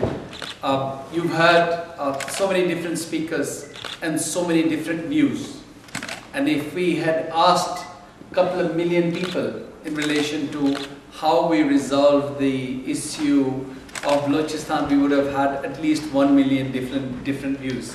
But it's good that at least we've started this, and I hope that we will have more meetings. और जिस तरह मैंने पहले कहा था, जो हमारे नाराज भाई यहाँ पे मौजूद नहीं हैं, उनको भी देखें, कड़वी बातें होती हैं, जहाँ पे भी कोई, जहाँ भी किसी को दुख पहुंचता है, चाहे वो मिलिट्री एक्शन की वजह से, मुशर्रफ की वजह से, चाहे वो मिलिटेंसी की वजह से, चाहे वो नवाबों की वजह से, किसी की वजह से, वहाँ पे कड़वी बातें ज़रूर होंगी। और मैं जिस तरह सारे स्पीकर्स ने कहा कि इस्लामाबाद में गलतियाँ होती रही हैं और हो रही हैं, लेकिन इसका मतलब ये नहीं है कि हम पाकिस्तान की सरहदों से बाहर निकल के जाके कोई बात करें। बात तो असल में घर में होनी चाहिए, जहाँ पे उनके बगैर रिजॉल्व नहीं हो सकती। अमेरिका सुपर पावर ज़रूर है। अमेरिकन, जिस तरह मैंने पहले कहा था, कुछ दोस्त यहाँ पे नहीं थे, चंद कुछ वहाँ पे कांग्रेसमैन हैं जिनकी जो फंड रेजिंग होती है कैंपेन के लिए, उसमें पैसे दें और उनको आप मीटिंग्स में ला सकते हैं लॉबिंग के लिए, और वो आते हैं, दो आ जाएं। अगर $20,000 आपने लगाए और उन्होंने कोई स्टेटमेंट दी, तो इसका मतलब ये नहीं कि पाकिस्तान टूट जाएगा। वो दो हैं, 4 और हो जाएंगे, 10 और हो जाएंगे। वहाँ पे तो आप फंड रेजिंग करें तो बड़े बड़े लोग भी आ जाते हैं। मैं समझता हूँ कि जो जितने भी बलोची भाई हैं, मैंने पहले भी मैं फॉर्चुनेट हूँ कि मैं बलूचिस्तान गया हूँ, बहुत बार गया हूँ, और अल्हम्दुलिल्लाह ये इसलिए नहीं गया हूँ कि यहाँ पे कोई प्रॉब्लम, उस वक्त पहला मोटर पाकिस्तान फौज के खिलाफ उस दौरान फायर हुआ था, अब पूरे पाकिस्तान की तारीख में। जिस वक्त मैं वहाँ पे क़याद जब आया था, तो मैं यहाँ से एक डेलीगेशन, बल्कि बाना सईदा वारसी साहिबा के वालिद साहब भट्ट साहब भी साथ थे, और एक डेलीगेशन लेके हमने वहाँ पे जो फूड तकसीम किया। तो मैं यही गुजारिश करूँगा कि हमें दावत देनी चाहिए और कुछ बर्दाश्त भी करनी चाहिए। अगर हमारे नाराज़ भाई कुछ भी कहें पंजाबियों के बारे में, कश्मीरियों के बारे में, किसी और के बारे में, मैं भी आई डोंट माइंड, जो गुस्से में होते हैं उनका हक बनता है कि वो कहें। और फिर अगर हम रिजॉल्व कर सकते, उससे अगर कोई हमें एक अच्छा रास्ता निकल सके, तो हमें वो रास्ता निकाल के अपने मामलात को रिजॉल्व करना चाहिए। आपका बहुत बहुत शुक्रिया। जफर खान साहब का नाम भूल गया, महमूद का नाम भूल गया, उनके छोटे भाई जो कांगो से आए हैं, वहाँ पीस फोर्स में हैं, आपसे बाद में मिलेंगे। हमारे डॉक्टर शबीर साहब का, बहुत सारे दोस्तों का thank you very much. Tahir Mahmood sahab हमारे हॉलीडे से हैं, थैंक यू वेरी मच।